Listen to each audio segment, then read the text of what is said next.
4 साल के अंदर जो है वो 75% बाहर कर देंगे। कल को आप लड़ाइयाँ कैसे लड़ोगे? और उसके बाद जो आपके साथ लड़ रहे हैं वो सब 9 से किया है। ये हमारा अग्निवीर शहीद होता है तो उसको कोई देखने वाला ही नहीं है। तो ऐसा बंदा गुमराह होगा। पान सिंह डाकू बना था। सर, अग्निपथ अभी योजना चल रही है तो आप क्या सोच रहे हैं इस योजना, क्योंकि आप खुद आर्मी मैन हैं, मेजर जनरल रहे हैं। मेरे हिसाब से ये बहुत ही गलत स्कीम है। पता नहीं सरकार ने अभी तक इसको रोका क्यों नहीं है और क्यों इसको चला रही है।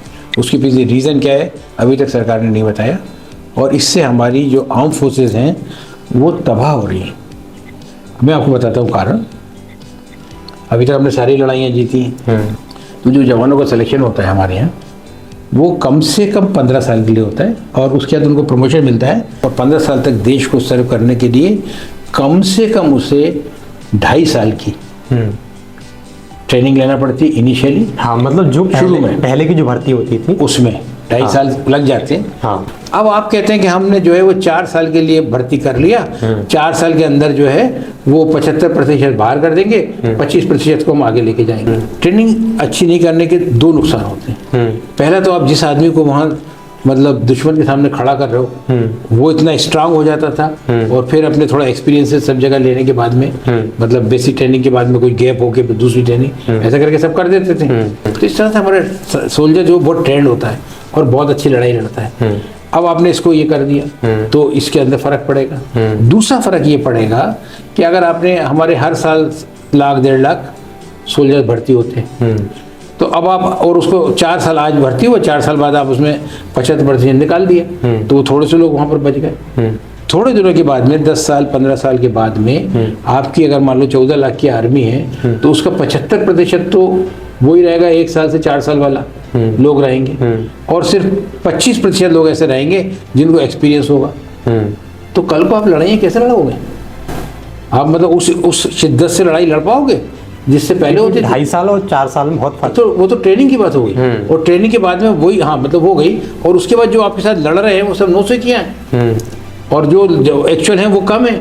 वो उनकी हिम्मत उनकी दूसरी चीज़ें फिर उनको जो फैसिलिटीज़ मिल रही हैं मतलब आज एक जो जवान है जब वो अगर शहीद हो जाता है शहीद का दर्जा मिलता है, पेंशन मिलती है, घर वालों को पेंशन मिलती है, वाइफ को पेंशन मिलती है, दूसरी कई फैसिलिटीज़ उनको मिलती हैं। 1 करोड़ रुपए तो गवर्नमेंट ये स्टेट गवर्नमेंट देती है, बाकी सब चीज़ें मिलती हैं।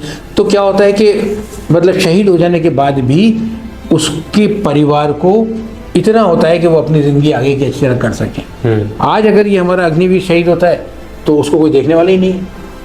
उसकी वाइफ को भी पेंशन नहीं मिलेगी, घर वालों को भी कुछ नहीं मिलेगा। तो कैसे करेंगे भाई और क्यों करेंगे वो? और उसके लिए फिर क्या होगा कि वो आगे जाके जैसे हमारी है लड़ने के लिए वो बचने की कोशिश करेगा। आपने उसके प्राइम यूथ में 12th क्लास करने के बाद में जब वो किसी भी और नौकरी के लिए कोशिश कर सकता था या कहीं पर मतलब अपना कोई कम्पिटेटिव एग्जाम पास करता, कहीं कुछ और करता, अपनी लाइफ बना लेता। अब उस टाइम में तो 4 साल जो उसके थे उधर निकल गए। अब जब वो वापस आएगा तो आधी चीज़ें धीरे धीरे अगर कहीं जाना भी चाहेगा तो उसकी एज खत्म होती जाएगी। और ऐसे लोगों को कौन नौकरी देगा? आज हमारे पास में 15-15, 17-17 साल की नौकरी किए हुए लोग मतलब एक रिस्पेक्टेबल नौकरी नहीं मिलेगी नौकरी उसको। आज इंसान को ट्रेनिंग हो जाएगी, हर जो युवा है उसको ट्रेनिंग हो जाएगी आर्मी की। तो उनका मतलब ये थिंकिंग थी। देखिए आर्मी की ट्रेनिंग हो जाने के बाद में अगर उस बंदे को बहुत अच्छा जॉब मिला हुआ है, अगर वो आपके मेन स्ट्रीम के अंदर लग जाता है, हम तो कहते हैं सबको 100% इंडियंस को आप आर्मी की ट्रेनिंग कराओ उसका फायदा होगा। लेकिन अगर वही आदमी बिना नौकरी के रह रहा है, रोटी को मोहताज है, कहीं कोई और परेशानी हो रही है तो वो ट्रेंड आदमी आपके लिए और बड़ी समस्या बन जाएंगे।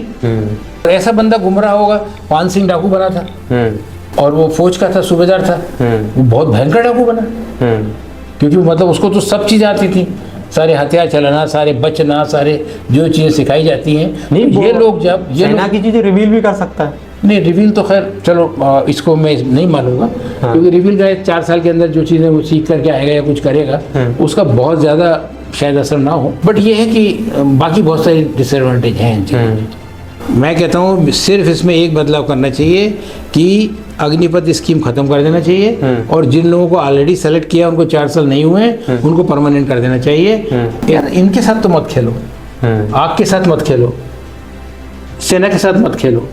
बहुत सालों के बाद में सेना एक ऐसी चीज़ है जिसके अंदर हर चीज़ बहुत अच्छी तरह से की गई है। मतलब पूरे हर इंडियन को इस सेना की ट्रेनिंग देनी चाहिए, आर्मी जरूर देनी चाहिए, जरूर देनी चाहिए। तो इसके लिए मतलब आप क्या भाई इसके सरकार लिए से आप क्या ऐसा है ना, आपकी जो 14 लाख की आर्मी देश की सुरक्षा करने के लिए है, उसको वैसे ही रहने दो, उसको टच मत करो, उसको ना ये नहीं करो। बाकी आप कंपलसरी कर दो कि अगर आपको कल को किसी एग्जाम में बैठना है, अगर आपको कल डिप्टी कलेक्टर एग्जाम में बैठना है, आईएएस एग्जाम में बैठना है, फलाने की किसी सरकारी उसके ऊपर जाना है या इवन प्राइवेट कंसर्न के अंदर जाना है, आपको तभी लेंगे जब आपके अंदर कम से कम 1 साल की 2 साल की मिलिट्री ट्रेनिंग आपने ली होगी। आप ट्रेनिंग दिलाने की बात करते हो, क्यों नहीं हर स्कूल कॉलेज के अंदर एनसीसी कंपलसरी कर देते, वहीं से ट्रेनिंग शुरू करवा दो, और उसके बाद में एनसीसी में जो भी भाग ले 6 महीने के लिए उसको आप बॉर्डर में भेज दो। पॉपुलेशन में वर्ल्ड नंबर 1 हो गया। बिल्कुल। इसका क्या मतलब किस तरह यूज करना चाहिए आर्मी में? देखिए पॉपुलेशन में हम जरूर नंबर 1 हो गए। मैं ये मानता हूँ कि अगर पॉपुलेशन को अच्छी तरह इस्तेमाल किया जाए तो ये एक बेनिफिट भी हो सकता है, लेकिन हमें उसके लिए वो रिसोर्सेज लाना पड़ेंगे, और अगर हम ऐसा कर सके तो मैं आपको सच बताता हूँ इस देश से बढ़िया कोई हो नहीं सकता। Thank you. जय हिंद। जय हिंद।